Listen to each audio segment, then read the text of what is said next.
की रेरा हां. बिल्डर्स ज्यावेळेस कन्स्ट्रक्शन बंद चालू करायला आता 4-5 वर्षापूर्वी नाही सुरू झाली. हं. ही तर फार जुनी म्हणजे कन्स्ट्रक्शन हो, इंडस्ट्री फील्ड फार आहे. जुनी आहे. हं. परंतु त्यांना रेरा आत्ता आला. हं, हं, हं. म्हणजे बिल्डरला काय केलं, की एक लाईन अप करून दिलं, की तुम्हाला एक चौकट आखून दिली.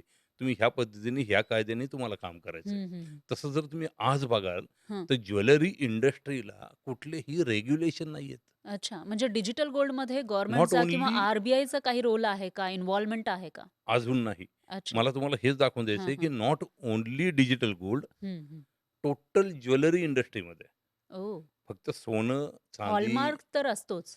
मॅडम हां. हॉलमार्क ही प्युरिटी दाखवतं. अच्छा. हॉलमार्क म्हणजे तुमची प्युरिटी आहे. हं, हं, ही हं. मी घातलेली अंगठी हं, जर 22 कॅरेटची आहे, हं. तर ती 22 कॅरेटची आहे का? हं, हं. हे दाखवणारं इन्स्ट्रुमेंट म्हणजे हॉलमार्किंग. ओके. ज्याच्यावरती एक नंबर असतो. हं, हं. जो तुम्ही बी-एस-आय ॲपमध्ये जर टाकाल, जे हं, गव्हर्नमेंटचं ॲप आहे, हं. त्याच्यामध्ये टाकाल तर गव्हर्नमेंटची लॅब तुम्हाला सांगते, की हे 22 कॅरेट आहे की नाही. अच्छा. मग ह्याच्याने तो विकणारा हं, हं. अधिकृत होत नाही हं, त्याच्यामध्ये. हं, हं. तो अधिकृत अजून होतोय का? तर नाही. ओके. तुम्ही जर बघाल तर हां. ₹300 चं शॉप ॲक्ट हं, हं. घेतल्यानंतर तुम्ही सुद्धा तुमचं फरान ज्वेलर मार्केटमध्ये आणू शकता.